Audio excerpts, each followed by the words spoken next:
네, 다음 소식 전해드리겠습니다. 한국교회 130년 아카이브 5번째 시간입니다. 양평 지역의 선교 기지 역할을 감당하면서 전도와 교회 개척 운동에 앞장선 교회가 있습니다. 100년이 넘는 선교 역사를 이어오고 있는 상심리교회를 소개해드립니다. 구효환 기자입니다. 경기도 양평의 남한강 줄기를 따라가다 보면 자리하고 있는 상심리교회.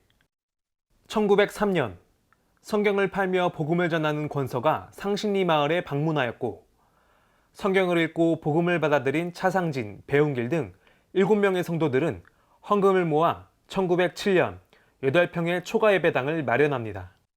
당시 서울에서 활동하던 곽알련 선교사는 이 소식을 듣고 전도인과 함께 양평으로 가게 됩니다. 1910년 곽알련 선교사는 장로 장립과 당회를 조직하며 상심리교회를 선교기지로 삼고 양평 지역 선교에 박차를 가합니다. 상심리교회는 묘곡교회, 문호교회, 양평읍교회, 고읍교회 등 어려운 교회를 돕거나 설립하며 양평 지역의 어머니 교회 역할을 감당했습니다.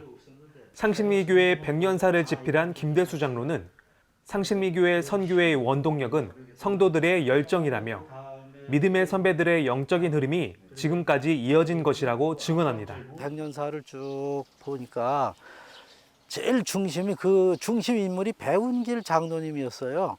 이분이 그 성령이 충만한 그 에너지가 전도를 하지 않으면 배길 수 없는 그러한 열정이 이 교회가 남을 돕게 한 것 같아요.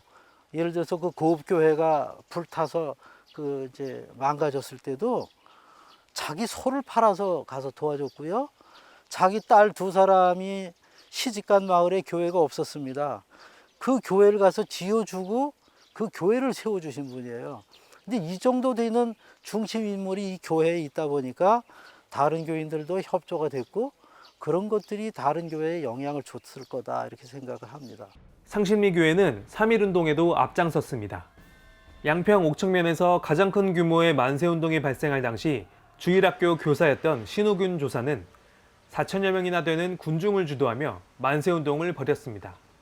신앙을 지키기 위한 끊임없는 노력이 이어졌는데 1975년경에는 마을에서 술을 팔지 않는 것이었습니다. 당시 강나루터엔 선상술집이 유행했지만 교회의 저지로 이를 금하였고 마을 주민 90%가 교회에 오며 상심리는 예수마을로 불리게 됐습니다. 거의 이제 그 마을 분들이 다 교회에 나오고 그러다 보니까 술을 먹는 사람도 도로 있었지만 파는 집은 있어서는 안 되겠다고 해서 그 교회에서 결의하고 술을 파는 거는 금하자. 그래서 술이 없는 마을로 한동안 하다가 오늘까지 이 마을에는 술 파는 집이 없고 그래서 거의가 한 80~90% 교인들이 마을 주민들이 다 예수 믿고 2005년 100주년을 맞은 상심리교회는 지금의 예배당을 건축하고 복음의 역사를 간직하고 있습니다. 올해 부임한 박지하 목사는 상심리교회가 어머니의 은혜를 생각하며 베푸는 교회가 되길 소망한다고 전합니다. 지역 사회를 위해서, 마을을 위해서, 양평을 위해서 많은 그런 귀한 일들을 해왔는데 이제는 우리 성도님들이 더욱더 그러한 일들을 기쁨으로, 즐거움으로 할 수 있기를 소망하는 마음이 있고 그래서 우리 성도님들이 정말 우리 아이들부터 우리 어르신들까지 성령 충만해서 마을을 위해서, 이웃을 위해서, 또 나라를 위해서, 통일을 위해서, 다음 세대를 위해서 즐겁게 헌신하고 또 즐겁게 우리가 함께 모여서 예배드릴 수 있는 그런 아름다운 공동체가 되는 것이 제가 소망하고 있는 그런 우리 교회의 비전이 되겠습니다.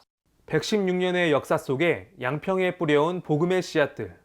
지나온 100년을 뛰어넘어 복음 전파에 앞장서는 상심리교회가 되길 기대합니다. CTS 뉴스 구효환입니다.